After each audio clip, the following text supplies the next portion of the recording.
jours qui viennent, beaucoup de choses pourront évidemment changer. Je vais commencer par l'Union africaine. C'est fondamental parce que Paul Kagame menace de quitter l'Union africaine à cause de la RDC et du Burundi. Il estime que désormais la prise de pouvoir par le président burundais, qui est clairement un allié de taille pour la RDC, pourrait mettre en péril des intérêts rwandais au sein de l'Union africaine. Ben, ça ne servirait à rien d'y rester, sachant que le Burundi ne peut pas porter la voix du Rwanda et que le Burundi ne peut même pas être au milieu quand il s'agit du Rwanda et de la RDC. Le Rwanda estime que Tshisekedi est en train de tout faire pour prendre en otage l'Union africaine et ainsi se faire traiter comme les seuls interlocuteurs face à la communauté internationale comme les États-Unis, comme l'Union européenne et d'autres organisations mondiales ou internationales. Bon, moi, je suis là un peu, voilà. Je ne pouvais pas m'imaginer qu'un vendeur de pizza comme Kagame l'a toujours dit, il a insulté de tout mot, il n'a pas étudié, c'est une marionnette, c'est un incompétent, c'est un idiot.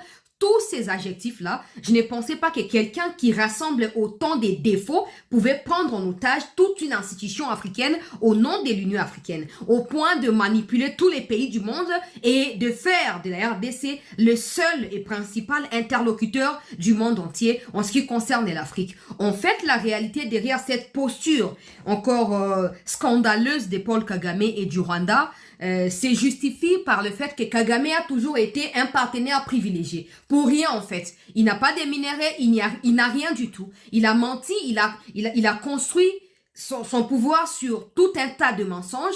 Conséquence, aujourd'hui, quand une vérité essaye d'émerger quelque part, ils sont prêts à étouffer la vérité pour éviter que le monde ouvre finalement les yeux, comme c'est le cas depuis un moment, sur Kagame, sur sa gestion au niveau du Rwanda. Aujourd'hui, Kagame trouve qu'il ne peut plus s'asseoir à la même table que Tshisekedi. En fait, on ne pouvait pas espérer que Kagame commence à fuir. Bisiko Tshisekedi a yaki. Miza kwa moina molili. Tope mwinda na molili. Mwinda tango zokota molili.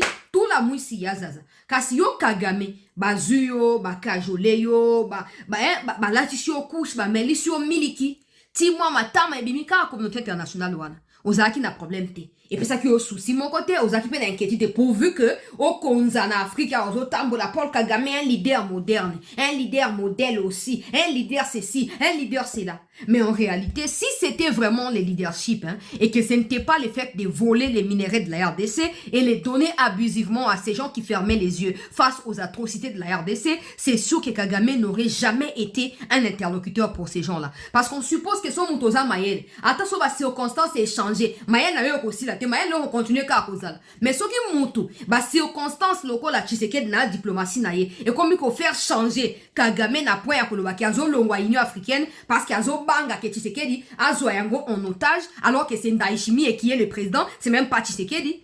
Mais on voit clairement que Kagame n'a jamais eu quelque chose de fondamental à proposer au monde. Ni aux Rwandais qui n'ont pas le droit de s'exprimer sur ce qu'ils vivent comme enfer là-bas, encore moins au monde entier. Question est simple. Kagame pour Deambongo, les Chole et tout, c'est un vrai leader, c'est un leader moderne. On vous le concède. Mais un leader modèle là, normalement, c'est face aux défis qu'on doit mesurer sa capacité de leadership, non? Ou c'est moi qui me trompe? Mais je ne pense pas que je puisse me tromper à ce point. Je ne pense pas.